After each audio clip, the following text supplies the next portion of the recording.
ভালোবাসা মানেটা কি? প্রেম, শরীর, ধর্ম, নাকি বন্ধুত্ব, নাকি কোনোটাই না আবার সব কটাই? আচ্ছা, ভালোবাসা কি সত্যি নিঃস্বার্থ হতে পারে? কেউ কি কাউকে নিজের থেকেও বেশি ভালোবাসতে পারে, আবার সেই মানুষটাই তাকে এক মুহূর্তের মধ্যে ছেড়ে দিয়ে চলে যেতে পারে? এর উত্তর আমি বা কি করে জানবো? গত 1.5 লক্ষ কোটি বছর ধরে মানুষ এর উত্তরটাই খুঁজে বেড়াচ্ছে। প্রত্যেকটি প্রজন্মে একটি করে মহাপুরুষ এসে তার ভাষায় প্রেমকে বলে গেছে, কিন্তু সেই প্রত্যেকটি বক্তব্যই এক একটি অপরের জাতিস্বর। কে জানে তোমার জন্য ভালোবাসা কি ছিল? সেই 2014 সালের বসন্তের দিনটা আমার এখনো মনে আছে।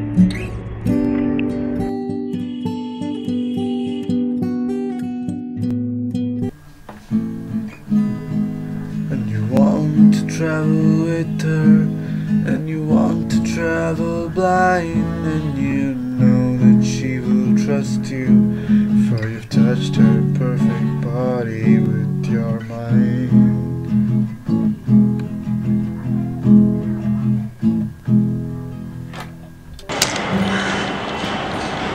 আমি তখন MSc সেকেন্ড ইয়ারে। কিছুদিন আগে আমার প্রাক্তন যিনি রুমমেট, সে কোনো আর্থিক অসুবিধার জন্য এই দিদিরা ছেড়ে চলে যায়। নিঃসঙ্গতা বেশ ভালোই যাচ্ছে। তার উপর উপনি পাওনা হলো এই এত বড় বাড়িতে আমার একা রাজত্ব। কিছু সপ্তাহ পর আরেকজন নতুন ভাড়াতে এসে তার বয়স আমার থেকে কেটে কেটে 3 বছর বেশি। দেখে যদিও মনে হতো না, সে ছিল একজন স্ট্রাগলিং কবি, নাম সিদ্ধার্থ রায়। সস্তায় ঘর খুঁজতে খুঁজতেই এখানেই এসে উঠেছিল।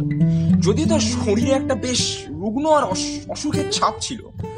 মজার ব্যাপার হলো, সে ছিল যাকে আমরা চলতি কথায় বলি বোবা।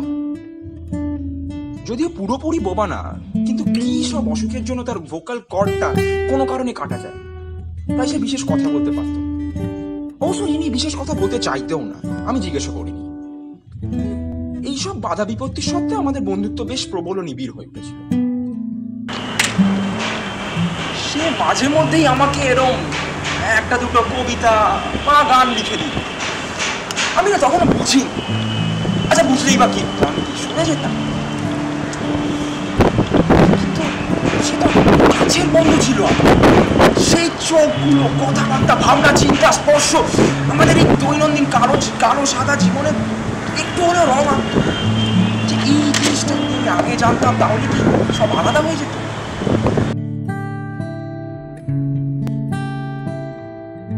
What can I tell you, my brother, my killer? Can I possibly say? I guess that I miss you, guess I forgive you. Glad you stood in my way. দিনকাল ভালোই কাটছিল। ল্যাপটপে ঋত্বিক মৃণাল আর স্পিকারে সুমন অঞ্জন আর ফ্লয়েড। এরই মধ্যে হঠাৎ করে সিদ্ধার্থদার খুব কাশি হলো, তার সাথে তুমুল জ্বর। আমার ততদিনে ইউনিভার্সিটির সব পড়াশোনা শেষ, বিভিন্ন পরীক্ষার জন্য প্রিপারেশন নিচ্ছি। আমি সেই সময় প্রায় দিনরাত জেগেই তার সেবা করতাম। সে মাঝে মাঝেই আমার দিকে ফ্যাল ফ্যাল করে তাকিয়ে থাকত। সেই দৃষ্টি আমায় অস্বস্তিতে ফেলতো না, বরং সেই চোখ দুটোতে আমি দেখতে পেতাম একটি সুদীর্ঘ মরুভূমিতে হাঁটতে হাঁটতে ক্লান্ত মর্মাহত এক পথিক।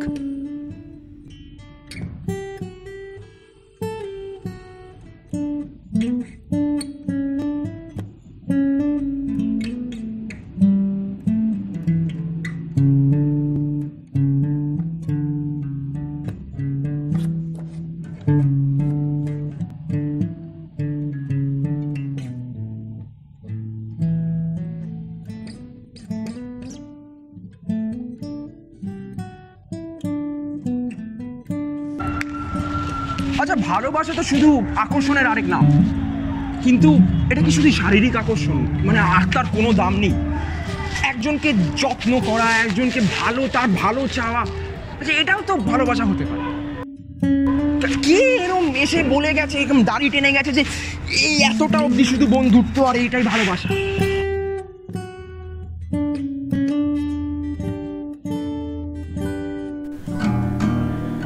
You know our love grows with you as your love stays with me. It's just the way it changes like the shoreline and the sea. But let's not talk of love or changing things we can untie. Your eyes are soft with sorrow. Hey, that's no way to say goodbye. আস্তে আস্তে সিদ্ধার্থটা ঠিক হয়ে উঠলো, বেশ ভালোই ছিল। এরম যা আমরা করতাম দৈনন্দিন জীবনযাপনে আবার ফিরে গেল। 12ই মার্চ 2015 ও আমার একটা কবিতা লিখে দিল অনেক দিন পর।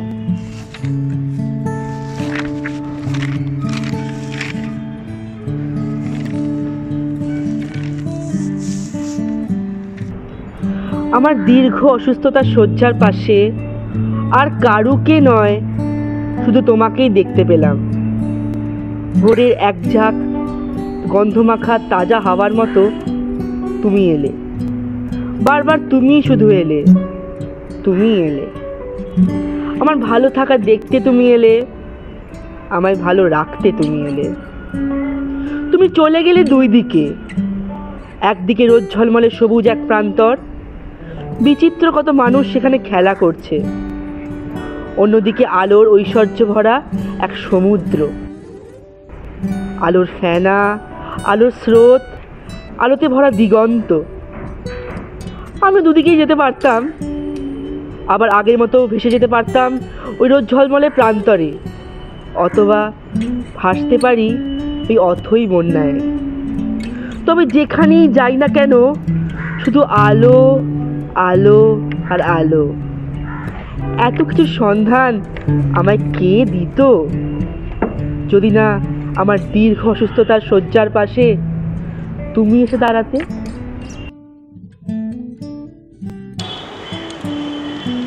চিঠিটা পাওয়ার পর কেমন একটা অস্বস্তি হচ্ছে না, মানে তখনও ঠিক বুঝতে পারিনি এরম ভাবে যে কেউ ভালোবাসতে পারে, এরম ভাবে যে কেউ চাইতে পারে।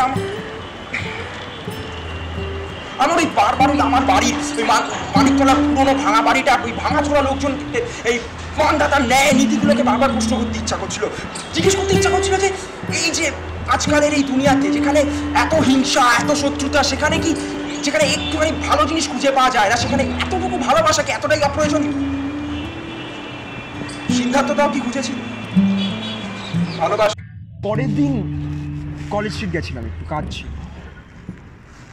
ফেরত এসে দেখি সিদ্ধার্থ তো আর নেই ঘরে, চলে গেছে। শুধু রেখে গেছে তার এই থ্রোট ক্যান্সারের 2টো রিপোর্ট আর কাগজে লেখা কবিতার 3টে লাইন। না না, নিজের না, আমাদের গেছে যে দিন, একেবারেই কি গেছে, কিছুই কি নেই বাকি। দিনের আলোর গভীরে তো তারা থাকে বোধহয়, কিন্তু মহাপ্রলয়ের পর কি তাদের দেখা যাবে?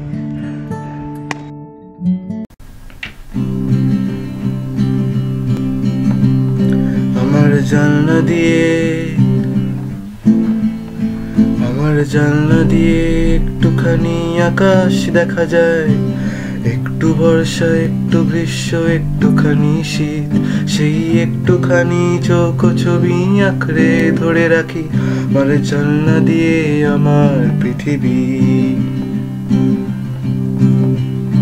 সেই পৃথিবীতে বিকেলের রং হেমন্তে হলুদ, সেই পৃথিবীতে পাশের বাড়ির কান্না শোনা যায়।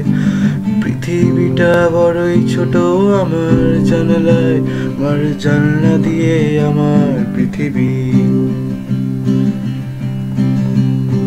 সেই পৃথিবীতে বাঁচবো বলেই যুদ্ধ করি রোজ, একটুখানি বাঁচার জন্য হাজার আপোষ। সেই পৃথিবীতে বাঁচবো বলেই যুদ্ধ করি রোজ, একটুখানি বাঁচার জন্য হাজার আপোষ। এই পৃথিবীর নাম কলকাতা কি ভারত জানি না, তুমি তোমার পৃথিবীর নামটা জানো কি? তুমি বলবে আমার, আমি বলবে আমার বেনিয়া পুকুর তোমার বেহালা। তুমি গন্ডি কেটে দেখিয়ে দেবে পশ্চিম বাংলা, হয়তো কেরালার আকাশ আর একটু বেশি নীল, তবে সেটাও কি নয় আমার পৃথিবী। আর জানলা দিয়ে যায় না দেখা ইসলামাবাদ, শুধু দেখি আমি রোজ আমার পাশের বাড়ির ছাদ। একটা হলদে শাড়ি শুকাচ্ছে আজ মোজার রংটা নীল, আজ পৃথিবীটা বড়ই রঙিন।